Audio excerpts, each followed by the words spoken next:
ವಾಲ್ಮೀಕಿ ನಿಗಮದಲ್ಲಿ ಬಹುಕೋಟಿ ಹಗರಣ ಸಂಬಂಧಪಟ್ಟಂತೆ ಬ್ರೇಕಿಂಗ್ ಬರ್ತಾ ಇದೆ, ನೋಡೋಣ.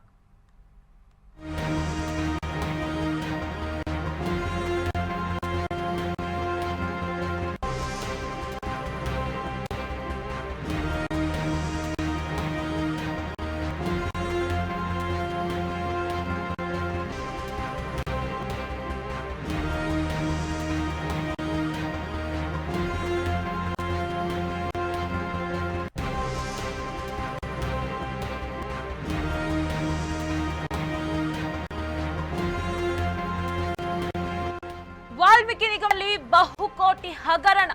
ಸಿಬಿಐ ಮೊದಲು ಸರ್ಕಾರಕ್ಕೆ ಪತ್ರ ಬರಿಬೇಕು. ಬೆಂಗಳೂರಿನಲ್ಲಿ ಗೃಹ ಸಚಿವ ಪರಮೇಶ್ವರ್ ಹೇಳಿಕೆಯನ್ನ ಕೊಟ್ಟಿದ್ದಾರೆ. ಸಿಬಿಐ ಪತ್ರ ಬರೆದ್ರೆ ಅವರಿಗೆ ಕೇಸ್ ವಹಿಸಬೇಕಾಗುತ್ತೆ. ಸಚಿವರನ್ನ ಕರೆದು ವಿಚಾರಣೆ ಮಾಡಬೇಕು ಅನ್ಸಿದ್ರೆ ಮಾಡಬಹುದು.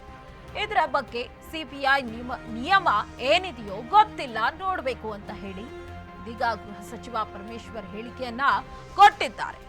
ವಾಲ್ಮೀಕಿ ನಿಗಮದ 187 ಕೋಟಿಯಲ್ಲಿ 87 ಕೋಟಿಯ ಹಗರಣ ಆಗಿದೆ. ಒಂದಲ್ಲ ಎರಡಲ್ಲ, ಬಹುಕೋಟಿ ಹಗರಣ ಇದು. ಸಿಬಿಐ ಮೊದಲು ಸರ್ಕಾರಕ್ಕೆ ಪತ್ರ ಬರೀಬೇಕು. ಬೆಂಗಳೂರಿನಲ್ಲಿ ಗೃಹ ಸಚಿವ ಪರಮೇಶ್ವರ್ ಹೇಳಿಕೆ, ಸಿಬಿಐ ಪತ್ರ ಬರೆದ್ರೆ ಅವರಿಗೆ ಕೇಸ್ ವಹಿಸಬೇಕಾಗುತ್ತೆ. ಸಚಿವರನ್ನ ಕರೆದು ವಿಚಾರಣೆ ಮಾಡಬೇಕು ಅನ್ಸಿದ್ರೆ ಮಾಡಬಹುದು. ಸಚಿವರನ್ನ ಕರೆದು ವಿಚಾರಣೆ ಮಾಡಬೇಕು ಅಂತ ಅನ್ಸಿದ್ರೆ ವಿಚಾರಣೆ ಮಾಡಬಹುದು. ಸಚಿವ ನಾಗೇಂದ್ರ ಅವರ ಕುರಿತು ಮಾತನಾಡಿರುವಂತದ್ದು ಈ ಮಾತು. ಯಾಕಂದ್ರೆ ಹಗರಣದಲ್ಲಿ ಅವರ ಕೈವಾಡ ಪ್ರಮುಖವಾಗಿದೆ ಅಂತ ಹೇಳಿ ಬಿಜೆಪಿ ಮುಖಂಡರು ಆರೋಪವನ್ನ ಮಾಡಿದ್ದಾರೆ. ಇದ್ರ ಬಗ್ಗೆ ಸಿಬಿಐಗೆ ಕೊಡಿ ಅಂತ ಅಂದಾಗ ಸಚಿವರನ್ನ ಕರೆದು ಸಿಬಿಐ ಪತ್ರ ಬರೆದ್ರೆ ಅವರಿಗೆ ಕೇಸ್ ವಹಿಸಬೇಕಾಗುತ್ತೆ. ಸಚಿವರನ್ನ ಕರೆದು ವಿಚಾರಣೆ ಮಾಡಬೇಕು ಅನ್ಸಿದ್ರೆ ಮಾಡಬಹುದು.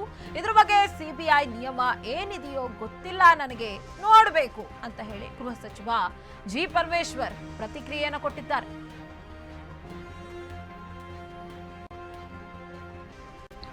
ಅಲ್ಲ, ಈಗ ಸಿಬಿಐನವರಿಗೆ ಬ್ಯಾಂಕ್ನಿಂದ ಪತ್ರ ಬರೆದಿದ್ರು. ಅಲ್ಲಿ ಒಂದು ಕಾನೂನಿದೆ ಕೇಂದ್ರ ಸರ್ಕಾರದಲ್ಲಿ, ಬ್ಯಾಂಕ್ ಫ್ರಾಡ್ಗಳು 3 ಕೋಟಿ ಮೇಲೆ ಆಗಿದ್ದರೆ ಅದನ್ನು ಸೋಮೋಟೋ ಸಿಬಿಐ ತನಿಖೆ ಮಾಡ್ಬೋದು ಅಂಥೇಳಿ ಅಲ್ಲಿ ನಿಯಮಗಳಲ್ಲಿ ಇದೆ. ಅದಕ್ಕಾಗಿ ಅವರು ಯಾರು ಬ್ಯಾಂಕ್ನವರು ಕಂಪ್ಲೇಂಟ್ ಕೊಟ್ಟಿದ್ದಾರೆ, ಸಿಬಿಐಗೆ ಪತ್ರ ಬರೆದಿದ್ದಾರೆ, ಆ ಆಧಾರದ ಮೇಲೆ ಅವರು ಸಿಬಿಐ ತಗೊಂಡಿದ್ದಾರೆ. ರಾಜ್ಯ ಸರ್ಕಾರ ಎಲ್ಲ ರೀತಿಯ ಸಹಕಾರವನ್ನು ಕೊಡುತ್ತೆ. ಅವರು ನಮ್ಮ ಇಲಾಖೆಯ ಅಂದರೆ ಏನು ಟ್ರೈಬಲ್ ವೆಲ್ಫೇರ್ ಇಲಾಖೆ ಏನಿದೆ ಮತ್ತು ಕೋಆಪರೇಟಿವ್ ಬ್ಯಾಂಕ್ಸ್ಗಳಿಗೆ ಹೋಗಿರ್ತಕ್ಕಂಥದ್ದು ಕೋಆಪರೇಟಿವ್ ಡಿಪಾರ್ಟ್ಮೆಂಟು ಇದೆ. ಇವೆಲ್ಲಗಳನ್ನು ಕೂಡ ಸರ್ಕಾರದ ಇಲಾಖೆಗಳಿಗೆ ಸಿಬಿಐ ತನಿಖೆ ಮಾಡ್ಬೋದು ಅನ್ನೋದ್ರ ಬಗ್ಗೆ ಇನ್ನೂ ನಾವು ತೀರ್ಮಾನ ಮಾಡಿಲ್ಲ. ಯಾಕೆಂದರೆ ನಾವು ಅವರಿಗೆ ಸಂಪೂರ್ಣವಾಗಿ ಕೊಡಬೇಕಾಗುತ್ತೆ, ಅವ್ರು ಪತ್ರ ಬರೀಬೇಕಾಗುತ್ತೆ. ಪತ್ರ ಬರೆದ ಮೇಲೆ ಸರ್ಕಾರ ಒಂದು ತೀರ್ಮಾನ ತಗೋಬೇಕಾಗುತ್ತೆ. ಅದರಿಂದ ಈಗ ಸರ್ಕಾರ ಅಂದರೆ ಈಗ ಕ್ಯಾಬಿನೆಟ್ಟು ಇಲ್ಲ, ಈಗ ನಾವು ಮೀಟ್ ಮಾಡೋ ಹಾಗಿಲ್ಲ. MCC ಮುಗಿದ ಮೇಲೆ ಮಾಡೆಲ್ ಕೋಡ್ ಆಫ್ ಕಾಂಡಕ್ಟ್